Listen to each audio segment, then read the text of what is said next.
The phone rang at midnight. Jessica Wilson, exhausted after a long day at work, reluctantly reached for her smartphone. An unknown number flashed on the screen. She froze for a second. Calls at this hour rarely brought anything good. Finally, she pressed the answer button. "Hello?" Her voice was hoarse, half asleep. The response came immediately, as if the caller had been waiting for her reaction. "You won't live until morning." The words were delivered in a low, cold voice. They pierced her like an icy blade. For a moment, Jessica's mind went blank, and then her heartbeat thundered in her ears. "Who is this? Is this a joke?" "You have 6 hours, Jessica. Time is ticking." The call ended, leaving her in complete silence. Jessica sat for a few more seconds, staring at the dark phone screen. She nervously glanced at the clock.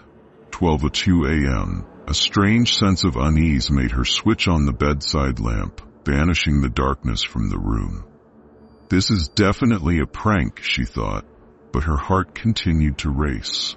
She dialed the number from which the call had come, but the automated response informed her that the number was unavailable.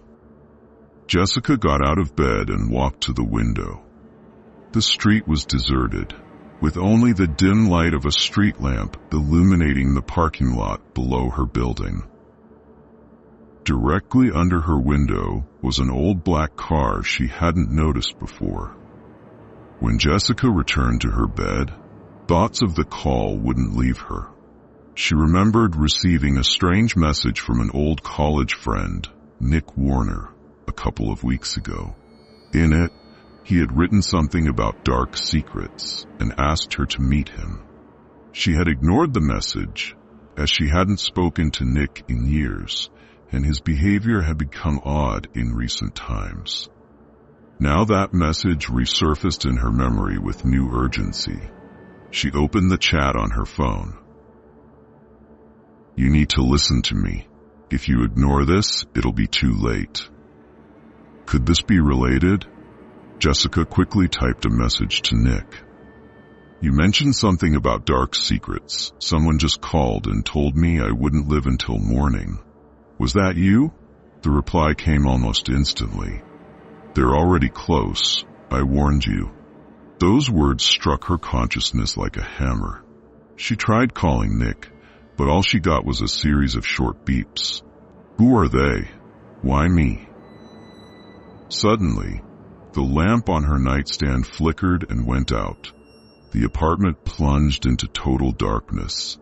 The lamp went out, and Jessica felt the darkness fill her apartment.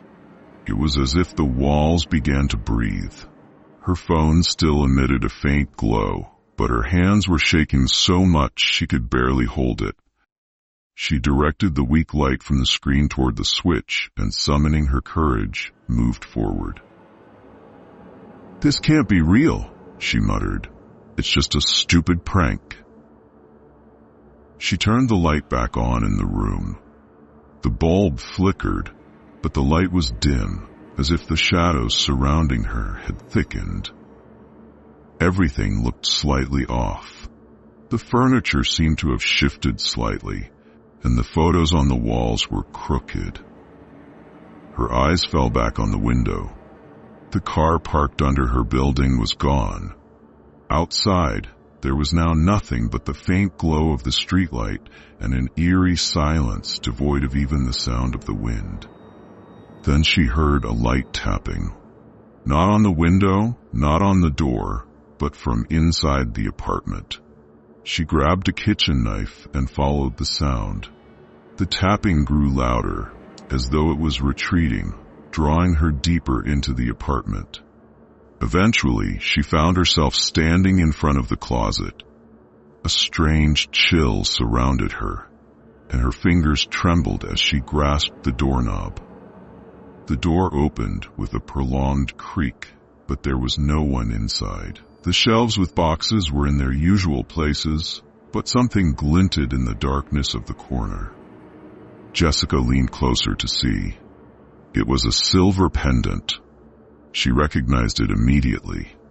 It belonged to Nick. Her heart tightened when she noticed a fresh drop of blood on the pendant. Jessica tried to think of what to do. Calling the police seemed like the only logical step, but what could she say? Someone called and said, "I'm going to die?" Her fingers still reached for her phone. She dialed 911. 911? What is your emergency?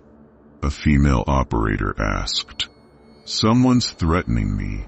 Jessica's voice trembled. Someone just called and said I wouldn't make it until morning. Your name and address? Jessica quickly gave her details. Stay on the line, the operator said. We're dispatching a patrol to your location. Suddenly a scratching sound came through the phone as if something sharp was scraping against metal. Then that same low voice said, You're wasting time, Jessica. They're already here. The call ended abruptly. Jessica's blood turned cold. She dropped the phone as if it were poisonous. At that moment, a deep breath sounded behind her. Jessica spun around, but there was no one there. Still, the eerie sense of a presence grew stronger, making the air feel thick and heavy. She decided to leave the apartment. Throwing on a coat, she grabbed her bag and keys, but as she approached the front door, the lock began to turn on its own. Who's there? She shouted. There was no answer. The door suddenly flung open, hitting Jessica in the shoulder. She stumbled back, and in the doorway stood a figure in a black hood. Its face was obscured by deep shadows, but water dripped from beneath the hood, forming a dark puddle on the floor. Time is running out, the figure said, stepping forward. Jessica screamed and ran deeper into the apartment. She slammed the bedroom door and barricaded it with a dresser. From behind the door came a slow scraping sound, as if something sharp was being dragged across the wood. She opened the window to climb onto the fire escape. The cold night air hit her face, but she immediately felt someone watching her. Jessica turned and saw the hooded figure standing on the roof of the neighboring building. Jessica bolted down the fire escape, but with every step, it felt as if the figure was getting closer. She reached the street and ran to her car. As she started the engine, she noticed something written on the windshield, words scratched from the inside. You cannot escape. Jessica remembered Nick's words. If anyone could explain what was happening, it was him. She drove to his old house in the countryside. The road was deserted. Her headlights illuminated only sparse trees and the twists of the road. Her nerves were on edge. At one point, she noticed a black car following her, the same one that had been parked under her building. She swerved into the woods at high speed and reached Nick's house. The house looked abandoned. The windows were boarded up, and the doors were covered in dust and cobwebs. She knocked, but there was no answer. Then she pushed the door open and stepped inside. The interior was empty, but there was a note on the table. You can't stop what has already begun. Nick. At that moment, she heard Nick's voice behind her. They came for you because of me. Jessica turned around, but saw only the hooded figure instead of Nick. Jessica screamed, but her voice was drowned out by the figure's guttural laughter. You had your chance, the figure said, but you didn't heed the warning. Jessica realized that resistance was futile. She ran toward the back door, but all the exits had disappeared. She was trapped. The only way out was the truth. Why me? What do you want? She screamed. The figure moved closer, and from beneath the hood, inhuman eyes gleamed. The voice echoed, as if coming from within her own mind. You awakened us. You found what should have remained hidden. The last thing Jessica heard was, Now you're with us. Her disappearance remained a mystery.